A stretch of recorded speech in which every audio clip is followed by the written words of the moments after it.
भगवान द्वारिका को जब जाने लगते हैं तो वहाँ पर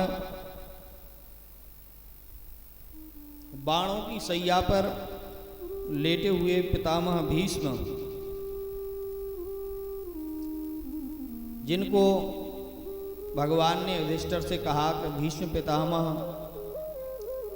राज्य आदि विषयक में विशेष प्रवीण हैं, इस समय तुम्हें राजनीति की शिक्षा पितामह भीष्म से लेनी चाहिए।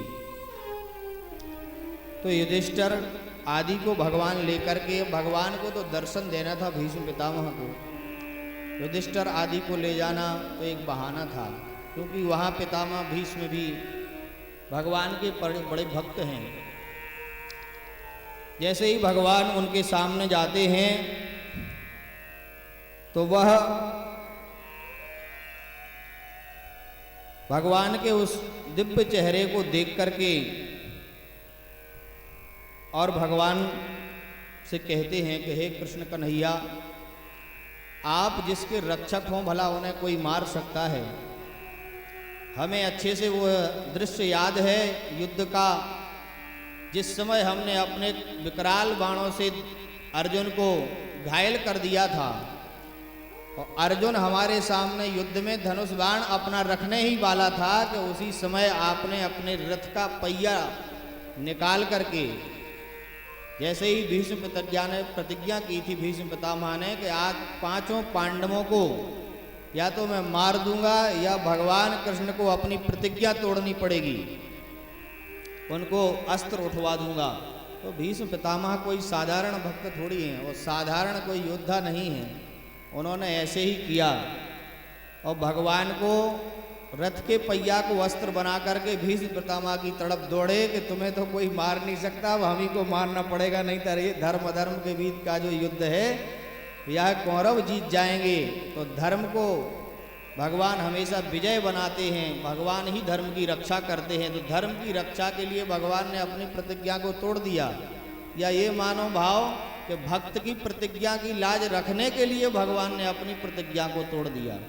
भगवान जब जब अपनी प्रतिज्ञा को तोड़ते हैं तो उस समय भक्तों की लाज रखने के लिए ही तोड़ते हैं। तो भगवान ने जैसे ही भीष्म पितामह स्मरण करते हैं कि भगवान उस दृश्य का हमें स्मरण है और उस समय का भी स्मरण है जब हमने ये प्रतिज्ञा की थी, तो आप द्रौपदी को लेकर के हमारे शिविर में आए थे रात्रि काल में, और द्रौपदी को आप इस प्रकार ले आए कि द्रौपदी की पादुकाओं की आवाज़ भी किसी को न मिले, तो उनकी पादुका भी आपने हाथ में ले ली और सीधे मुंह ढकवा करके द्रौपदी ने जब भीष्म पितामह को प्रणाम किया तो भीष्म पितामह ने सोचा कि दुर्योधन की पत्नी आई है, हमने प्रतिज्ञा की है, तो उससे प्रसन्न होकर के कि अब हमारे कौरव युद्ध जीतने वाले हैं। तो उन्होंने कहा कि यशस्वी भव और बहु सौभाग्यवती भव। जब सौभाग्यवती का आशीर्वाद दिया तो उस समय भगवान ने द्रौपदी को इशारा किया।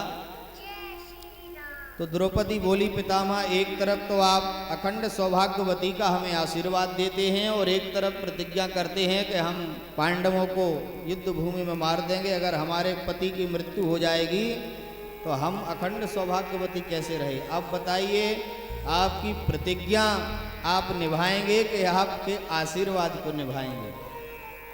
पितामह भीष्म बड़े चक्कर में पड़ गए और बोले, द्रौपदी तुम अकेली तो आ नहीं सकती, तुम्हारे पीछे जो खड़ा है पहले वह हमारे सामने आए। तो उन्होंने कहा, भगवान आप भक्तों की ऐसे रक्षा करते हैं और जिसकी आप रक्षा करते हैं उसको भला कोई कुछ बिगाड़ सकता है, भला कोई किसी को मार सकता है। तो भीष्म पितामह कहते हैं कि वह दिव्य माधुर्य लावण्य युक्त चेहरा, आपका जो सुंदर मुखड़ा है, आप उसी के दर्शन कराने के लिए हमारे लिए आए हैं। प्रभु हमें उसका दर्शन करने दो। रिक्तक चित्त से भीष्म पितामह भगवान का दर्शन कर रहे हैं, मानो दक्षिणायन से उत्तरायण लग गया हो भीष्म पितामह के लिए। भगवान के दर्शन करते करते ही भीष्म पितामह ने अपने दिव्य शरीर को त्याग दिया और भगवत धाम को पधारे। भगवान पांडवों को राज्य आदि सौंप करके अपने द्वारिका धाम को चले आए।